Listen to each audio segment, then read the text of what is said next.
Miami Dolphins quarterback Tua Tagovailoa was taken to a local hospital with head and neck injuries suffered on his second quarter sack in Thursday night football's game. Dolphins said shortly before halftime that he was conscious and had movement of all his extremities. The good news, Tagovailoa was released from the hospital and traveled back to Miami with the team after leaving that game right before the half. Joining us now, of course, for more on this, NFL expert Ryan Harris. And we saw that scene last night. Not what you want to see with any player, not just Tua at all, but just a few days removed from what happened against Buffalo. What was your reaction to that play last night?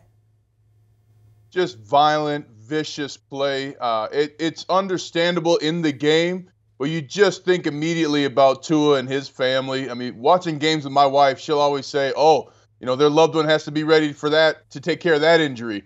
But that was devastating. And anytime you see those frozen fingers, I mean, I'm not a neuroscientist or neuro doctor, but that is not ever what you want to see. Those typically come from the worst concussions. Literally, the brain stem gets frozen and your arms stay stuck. So I know a lot of fans make fun of Tom Brady and other players when they get down and look kind of awkward falling down, but Tua Tagovailoa should have just went down way quicker, got down, but now his injury history is going to be a part of his story. And honestly, Brandon, I don't know, and this could have been the last time you saw Tua Tagovailoa play. I mean, that is a violent collision. You can hear that on the field, and people forget that's just concrete that's underneath that rubber carpet there. That's not a lot of give. So when you hit your head like that, you can hear it. Sometimes the helmets even crack. Devastating blow for Tua Tagovailoa. Of course, we don't know the extent of that injury, of course, when it comes to Tua Tagovailoa, but you're assuming that he will be out for quite some time. If you're Mike McDaniel, you started the year 3-0 with Tua, who was trending upward, maybe in the MVP conversation. You go to Teddy Bridgewater. We know he's able to keep things afloat, what he's done in the past for other teams, but where does this team go from here, of course, with all the question marks with Tua's future?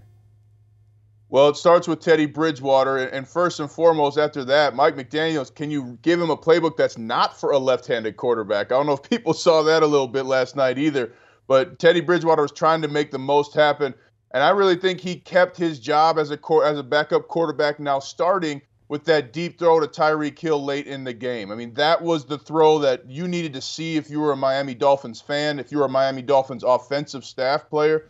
But, man, do they need a running game. One of the worst teams in the NFL rushing the football, now with Tua out, and Teddy Bridgewater, who is a serviceable quarterback in the NFL, but just isn't the same as Tua Tagovailoa. They need a run game, and they need it fast. So in addition to getting somebody at that quarterback position to fill up that roster spot, or fill up probably a roster spot, you also need to go and get a run game as well. So it starts with Teddy Bridgewater. Coach has got to help him out. They also need a run game on that offense.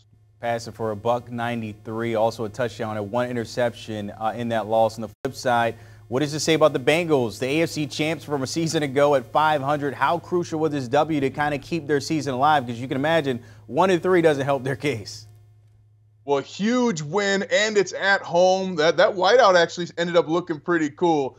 But this defense, multiple turnovers, physicality, and to me, they won the game in the third quarter with about 3.5 minutes to go. They had first and goal after that big pass from Teddy Bridgewater. Miami Dolphins were first and goal and knocking on the door. Somehow the Bengals got their claws in those Dolphins and kept them out of the goal line. That was a huge play in the game. That was a huge 3 plays in the game. And then to close it out the way they did with the physicality, this Bengals defense is awesome. And then offensively, is T. Higgins the best wide receiver? Don't talk about Hayden Hurst like that, right? I mean, these guys, they have so many weapons on offense, and they were committed to running the football. That's what opened up the passing game. A perfect, patient offense all night long. These Bengals are starting to hit their stride. Do you want a sports network that delivers everything that matters about the game? The highlights, the picks, the instant analysis. No yelling, no fake debates, no politics. Hit the subscribe button and never miss a moment.